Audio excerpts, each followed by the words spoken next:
آپ نے بنانا یہ اللہ تعالیٰ کا کام ہے، اور اللہ تعالیٰ شریعت عرش پر بناتا ہے، ہاں بنانے کے بعد فرش پر نبیوں کے ذریعے نافذ کرواتا ہے۔ اس کے لیے میں آپ کو چند مثالیں دیتا ہوں۔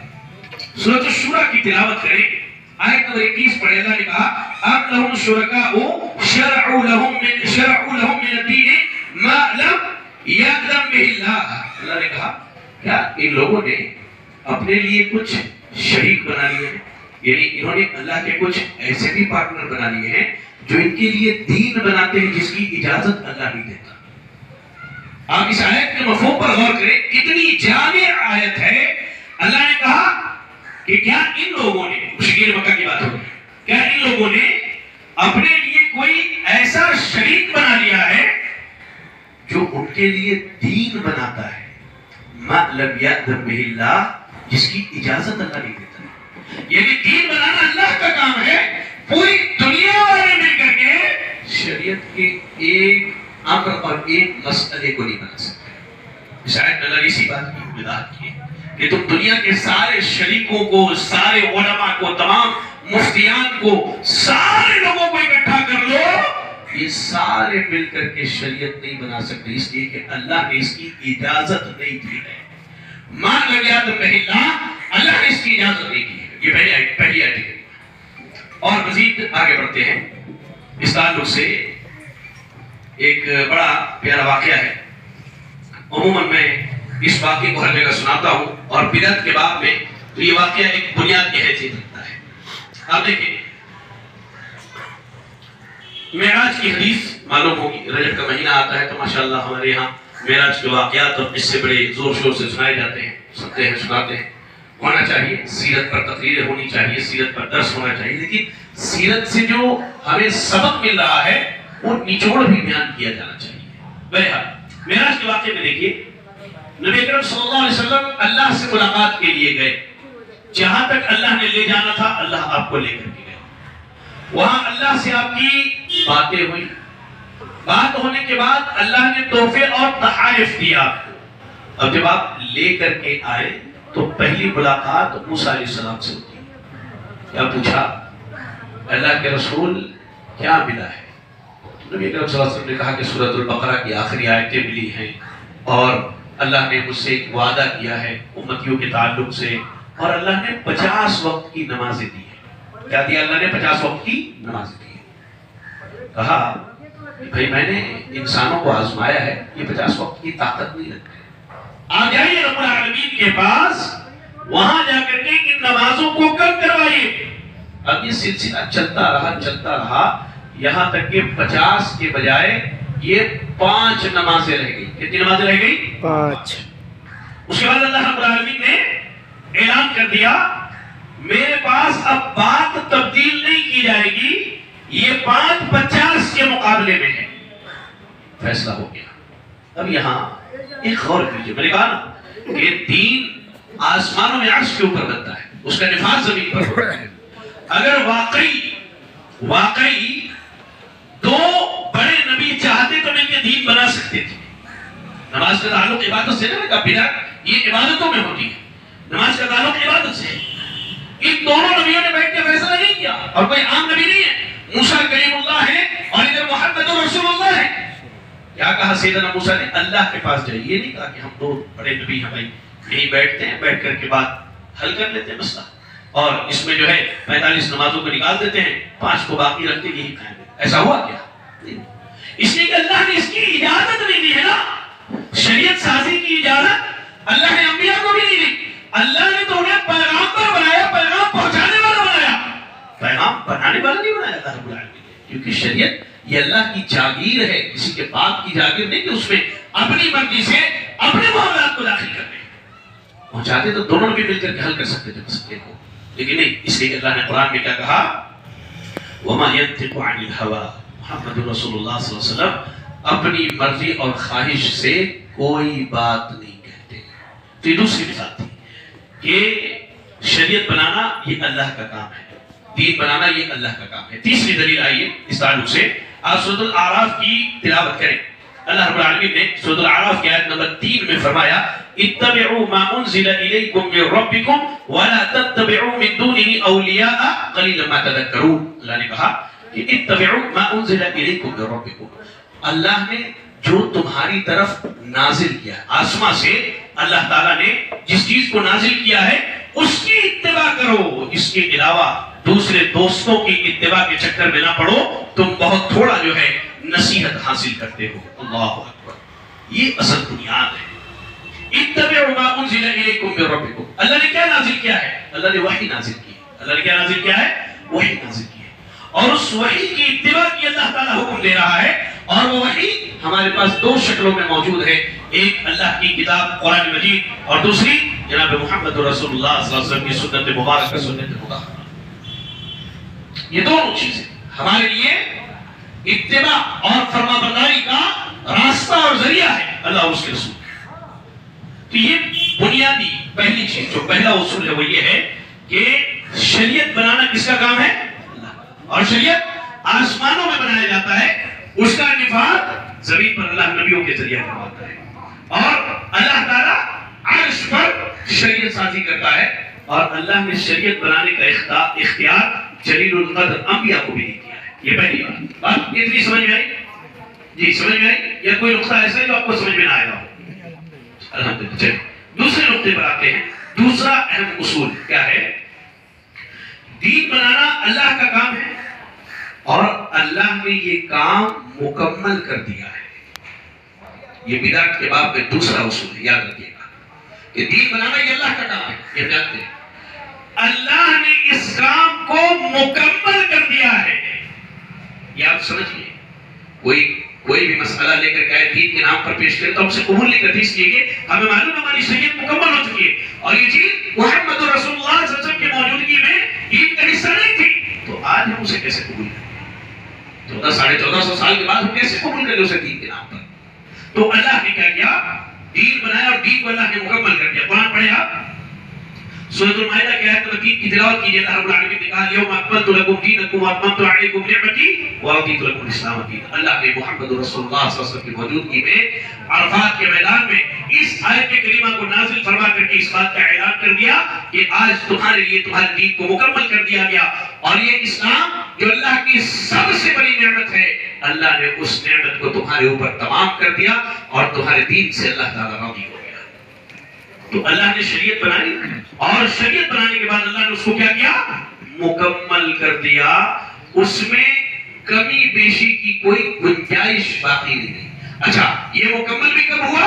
اللہ کے نبی صلی اللہ علیہ وسلم کی موجودگی میں. اب جیسے بعض صوفیہ کا عقیدہ کیا ہوتا ہے کہ اللہ تعالیٰ نے نبی صلی اللہ علیہ وسلم کو جو علم دیا تھا وہ دو طرح کا علم تھا. ایک ظاہری علم جو قرآن و سنت کی صورت میں، اور ایک باطنی علم تھا جو اللہ کے نبی کے سینے سے سیدنا علی کے سینے میں، اس کے بعد اہل بیت کے بعد یہ اولیاء، یہ بزرگان دین، ان کے سینہ بسینہ وہ علم چلتا آیا. تو یہ در حقیقت اللہ تعالیٰ پر تہمت لگانا ہے، اور اللہ کے نبی صلی اللہ علیہ وسلم کی عزت کو اچھالنا ہے کہ آپ نے مکمل علم ہم تک نہیں پہنچایا.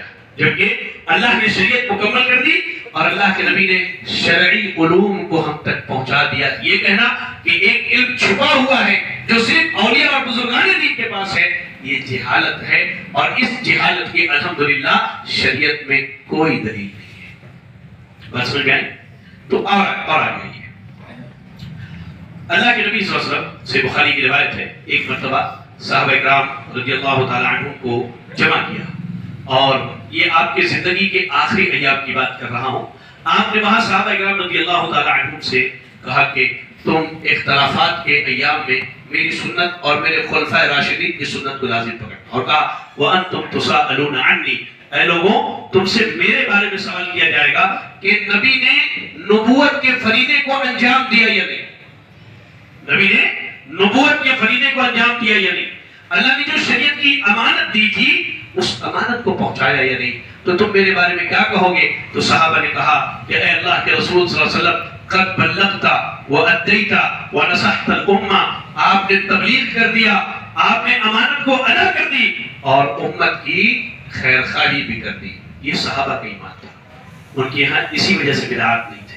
آج ہمارا معاملہ کیا ہے؟ ہم سمجھتے نہیں ابھی شریعت مکمل نہیں ہوئی ہے، ابھی ہمارے امام صاحب کا کوئی مسئلہ آ جائے، ہمارے بزرگ صاحب کا کوئی مسئلہ آ جائے، ہمارے فلاں صاحب کا کوئی مسئلہ آ جائے تو ہم اسے دین کے نام پر قبول کر لیتے ہیں، جبکہ صحابہ کا معاملہ کیا تھا؟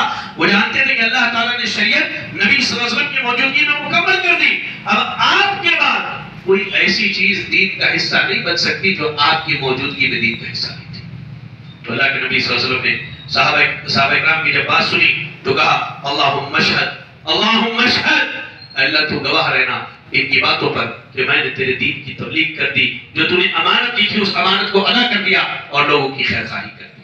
تو دوسرا اصول اس بات میں یہ ہے کہ اللہ نے دین بنائی اور اللہ نے دین کو مکمل کر دیا، اس میں کمی بیشی کی گنجائش نہیں چھوڑی۔ اچھا، تیسری بات بدعت کے باب میں کہ اللہ نے انسانوں کو دین بنانے سے سختی کے ساتھ منع کیا ہے۔ جی ہاں، پہلی چیز تو اللہ نے دین بنایا، ٹھیک ہے، اور دین عرش پر بنتا ہے۔ دوسری چیز اللہ نے دین کو مکمل کر دیا۔ اب تیسرا اصول کیا ہے؟ اللہ نے انسانوں کو سختی سے منع کیا ہے کہ وہ دین بنائیں یا شریعت بنائیں۔ مثال سے پہلے آپ قرآن مجید سنیے، سورۃ الحجرات کی آیت نمبر 1 کی تلاوت کیجیے۔ اللہ نے کیا کہا؟ یا ایھا الذین آمنوا لا تقدموا بین یدی اللہ ورسولہ، اے ایمان والو اللہ اور اس کے رسول سے آگے نہ بڑھو۔ یہ چیز ہے، اللہ اور اس کے رسول سے آگے بڑھنے کا کیا مفہوم ہے؟ کہ تم دین نہ بناؤ، شریعت سازی نہ کرو، کسی چیز کو زبردستی دین کا حصہ نہ بناؤ۔ یہ اصل ہے۔ یا ایھا الذین آمنوا لا تقدموا بین یدی اللہ ورسولہ، اے ایمان والو اللہ اور اس کے رسول کے آگے نہ بڑھو۔ اللہ اور اس کے رسول کے آگے بڑھنے کا مطلب یہ ہے کہ جس چیز کو اللہ نے شریعت بنا دی ہے اس میں اب رد و بدل اور تبدیلی کی تو کوشش نہ کرو، یہی تو ہے اس سے آگے بڑھو۔ اب کیا ہوتا ہے؟ اب دنیا میں مثال لیجیے، والد صاحب بڑے نیک ہیں بیچارے، بڑے دیندار ہیں، اور بیٹا جو ہے کچھ ایسا کام کر جائے جو کام ان کے والد نے نہیں کیا تو سماج میں کیا کہتے ہیں؟ باپ سے آگے بڑھ گیا۔ کیا کہتے ہیں؟ کہتے ہیں کہ باپ سے بھی آگے بڑھ گیا۔ اچھا، وہ اچھائی میں ہو یا برائی میں ہو، دونوں چیزوں میں کہتے ہیں باپ سے آگے بڑھ گیا ہے۔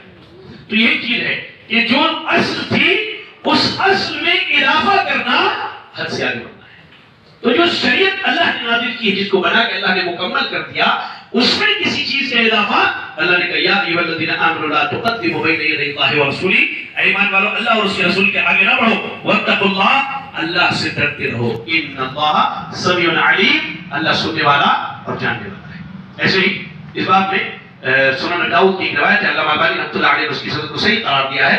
رسول اکرم صلی اللہ علیہ وسلم فرماتے ہیں، ارباد ابن ساریہ رضی اللہ تعالیٰ عنہ حدیث کراوی ہے، ایاکم ومحدثات الامور، اے لوگوں ڈرنا ان چیزوں سے، نئی نئی چیزوں کو ایجاد کرنے سے، فإن كل محدثة بدعة، یاد رکھو ہر نئی چیز بدعت ہے، وكل بدعة ضلالة، اور ہر بدعت گمراہی ہے۔ تو یہاں اللہ رب العالمین نے اور اللہ کے رسول صلی اللہ علیہ وسلم نے حدیث کے اندر لوگوں کو کیا کہا؟ ایاکم ومحدثات الامور، یعنی دین میں نئی چیزوں کا اضافہ کر کے دین بنانے سے اپنے آپ کو روک کے رکھو۔ تو اللہ تعالیٰ نے دین بنایا، شریعت عرش پر بنائی جاتی ہے، اللہ نے دین بنانے کے بعد دین کو مکمل کر دیا، اور تیسری بات اللہ نے انسانوں کو سختی سے منع کیا ہے کہ وہ دین بنائیں، شریعت بنائیں یا شریعت سازی کریں۔ اب اس کے بعد اس باب میں چوتھا اصول، اگر کسی نے دین بنا لیا تو اس کا کیا مسئلہ ہے؟ تو اگر کسی نے دین بنا لیا تو اس کا یہ عمل مردود ہے، ریجیکٹڈ ہے۔ سمجھ نہیں آتی چیز ہوتا ہے، آدمی زبردستی بنائی دے کسی چیز کو شریعت کا حصہ ثابت کرنے کی کوشش کرتے ہیں، اور دلائل بھی ایسے لائے، وہ دلائل مارے گھٹنا پھوٹے سر والی بات ہے، گھٹنے میں چوٹ لگی سر پکڑ کے بیٹھنے والے دلائل ہوتے ہیں عموماً اس طرح کے معاملات میں۔ تو چوتھا اصول یہ ہے کہ چلیے اب اگر کسی نے دین بنا دیا تو کیا اس کے اس دین کو قبول کیا جائے گا؟ نہیں، شریعت یہ کہتی ہے کہ وہ ریجیکٹڈ ہے، اس کو قبول نہیں کیا جائے گا۔ مثال کے طور پہ آپ ایک چیز سمجھیں کہ 100 کتابیں پوری دنیا والے مل کر کے بنا لیں، یاد رکھیں 100 کتاب پوری دنیا والے مل کر کے نکلے اور پیور کھاٹی اور خالص عربی زبان میں وہ 100 کتابیں مل کر کے قرآن مجید کے ایک نقطے کا مقابلہ نہیں کر سکتی. چاہے جائے کہ قرآن کی کسی آیت یا کسی حرف کا مقابلہ کرے، قرآن کی کسی حکم کا مقابلہ کرے. تو ایسے ہی ہے، پوری دنیا مل کر کے اگر کسی چیز کو بدعت، کسی بدعت کو دین بنا لے، جب تک اس پر اللہ اور اس کے رسول کی مہر نہ ہوگی وہ دین کا حصہ نہیں بن سکتا. امام مالک رحمۃ اللہ علیہ کا ایک بڑا مشہور قول ہے، آپ کہتے ہیں کہ جو چیز محمد رسول اللہ صلی اللہ علیہ وسلم کی موجودگی میں دین کا حصہ نہیں تھی، قیامت تک وہ چیز دین کا حصہ نہیں ہو سکتی. اور اس چوتھے اصول کے بارے میں آپ پڑھے، اللہ رب العالمین نے سورہ محمد کی آیت نمبر 33، سورہ محمد آیت نمبر 33 میں اللہ نے کہا یا ایھا الذین آمنو، اے ایمان والو، اے ایمان والو، ایمان والوں کو مخاطب کر کے کہا وَلَا تُبْطِلُوا أَعْمَالَكُمْ، اپنے عمل کو برباد نہ کرو. عمل کب برباد ہوگا؟ جب وہ قرآن و حدیث کے مطابق نہیں ہوگا. جب وہ قرآن و حدیث کے مطابق نہیں ہوگا بدعت، اور بدعت ہوگی تو اللہ تعالیٰ اسے قبول نہیں کرے گا. اور مزید آپ دیکھیں صحیح بخاری سے مسلم کی روایت ہے، عائشہ صدیقہ رضی اللہ تعالیٰ عنہ حدیث کی راوی، اللہ کے نبی صلی اللہ علیہ وسلم نے فرمایا من احدث فی امرنا ھذا ما لیس منہ فہو رد، یا من عمل عملا لیس علیہ امرنا فہو رد. پوری دنیا مل کر کے کوئی ایسا کام کر لے جس کام کی دلیل اللہ کے نبی سے نہیں ملتی ہے، یا کتاب اللہ سے نہیں ملتی، یا صحابہ سے نہیں ملتی، فہو رد، وہ مردود ہے، اللہ تعالیٰ اسے قبول کرے گا. تو یہ 4 اصول میرے بھائی بدعت کے باب میں یاد رکھیں. بدعت کی آپ جڑ کاٹ سکتے ہیں انشاءاللہ. پہلی چیز یہ کہ شریعت بنانا یہ اللہ کا کام ہے. کس کا کام ہے؟ اللہ کا کام ہے. شریعت اللہ تعالیٰ آسمانوں میں بناتا ہے. اللہ کہاں بناتا ہے؟ آسمانوں میں بناتا ہے، اور بنانے کے بعد نبی کے ذریعہ زمین پر اس کو نافذ کرتا ہے. دوسری اہم بات، شریعت اللہ نے بنائی، بنانے کے بعد محمد رسول اللہ صلی اللہ علیہ وسلم کی موجودگی میں اللہ نے اسے مکمل کر دیا. تیسری بات، اللہ نے انسانوں کو سختی سے منع کیا ہے کہ کسی چیز کو شریعت کا حصہ بنائے. اور چوتھی بات، اگر کوئی دین میں کوئی نئی چیز ایجاد کر بھی لے دین کے نام پر، ساری دنیا مل کر لے، تو بھی اللہ تعالیٰ اس کو قبول کرنے والا نہیں ہے. اس لیے کہ اس وہ معاملہ اور وہ حکم اللہ نے اس کے لیے نہ قرآن میں کوئی دلیل نازل کی ہے، نہ سنت رسول میں ہمیں اس کے تعلق سے کوئی چیز ملتی ہے. چلے، یہ بنیادی باتیں، بنیادی اصول بدعات کے تعلق سے تھے جو میں نے آپ کے سامنے بیان کیا. اب موضوع کے دوسرے حصے پر ہم اور آپ آتے ہیں. دوسرا حصہ کیا ہے؟ تباہ کاریاں، بدعت کی تباہ کاریاں. اچھا، اتنی باتیں جو میں نے بتائی آپ کے سمجھ میں آئیں؟ یہ موٹی موٹی 4 باتیں یاد رکھیں. آپ کے سامنے کوئی بھی کوئی مسئلہ لے کر کے آئے، آپ ان 4 باتوں پر غور کیجیے کہ کیا یہ مسئلہ ایسا ہے جس کی دلیل عرش والے نے نازل کی ہے؟ کیا یہ مسئلہ ایسا ہے کہ اس مسئلے کو عرش والے نے جب نازل کیا تو فرش والے محمد رسول اللہ صلی اللہ علیہ وسلم نے لوگوں میں نافذ کیا ہے؟ کیا یہ مسئلہ ایسا ہے کہ دین کے مکمل ہونے سے پہلے کی یہ بات ہے؟ دین کے مکمل ہونے سے پہلے کی یہ بات ہے؟ اچھا، اگر ہے تو اس کی دلیل کیا ہے؟ ورنہ اللہ نے سختی سے منع کیا یہ کام کرنے کے لیے. اچھا، آپ نے زبردستی کر بھی لیا تو یاد رکھیں آپ کے لیے کام کر دوں گے. 4 اصول یاد رکھیں بدعت کے باب میں. انشاءاللہ پوری زندگی آپ راہ ہدایت پر رہیں گے، الا من شاء اللہ، سوائے اس کے جس کو اللہ گمراہ کرنا چاہے. اللہ سے دعا کریں کہ اللہ رب العالمین ہمیں بدعات سے بچنے اور صحیح اسلام پر عمل کرنے کی توفیق عطا فرمائے. آمین. اس کے بعد جو ہے بدعت کی تباہ کاریاں کیا ہیں؟ بڑا سنگین معاملہ ہے. دیکھیں کیا ہوتا ہے کہ گزارش ہے کہ پرسکون ہو، اور ہم سب نے وقت نکالا ہے تو اس پورے سیوان انچل میں آپ سب سے بہترین لوگ ہیں جن سے اللہ تعالیٰ بڑی محبت کرتا ہے. اب اس سے کوئی بڑی بات نہیں ہو سکتی کہ اللہ ہم یہاں بیٹھ کے اللہ کا ذکر کریں اور اللہ فرشتوں کے مجلس میں ہم سب کا نام لے کر کے ذکر کریں کہ فلاں فلاں بندہ جو ہے میرے لیے وقت نکال کر کے بیٹھا اور میرے دین کی باتوں کو سننے کے لیے بیٹھا ہے. اللہ کے رسول صلی اللہ علیہ وسلم کی حدیث ہے کہ جب تم دنیا کے مجلس میں یاد کرتے ہو تو اللہ تعالیٰ فرشتوں کے مجلس میں تمہیں یاد کرتا ہے. اللہ تعالیٰ ہم سب کو نیک بخت بندوں میں سے بنائے. آمین. بدعت کی تباہ کاریاں.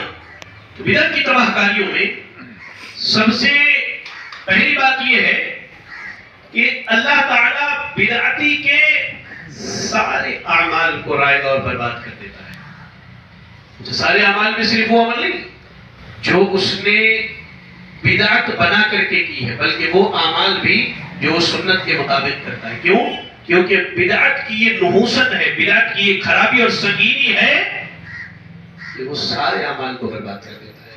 اب اس کی مثال اس کے لیے کہ آپ ایک سیب خرید کر کے لاتے ہیں، اگر آدمی نفیس طبیعت کا ہے تب اس میں 2-4 کیڑے لگ جائیں تو آپ کبھی ایسا نہیں کرتے کہ چاقو سے تھوڑا ادھر کا کاٹ کے نکال دیا، تھوڑا ادھر کا، تھوڑا ادھر کا. آپ دیکھتے کیا کہتے ہیں یہ خراب ہو گیا، اس میں ایسا نہیں. تو جو اچھا حصہ ہے اس کو صاف ستھرا کر کھانے کی نفیس طبیعت والے آدمی کی بات کر رہے ہیں بس. تو یہ معاملہ ہے کہ بدعت ایک ایسا کیڑا ہے جو انسان کے سارے اعمال کو، چاہے وہ سنت کے مطابق کیا ہو یا سنت کے خلاف کیا ہو، اللہ تعالیٰ رائے گا اور برباد کر دیتا ہے، دنیا اور آخرت میں بھی برباد.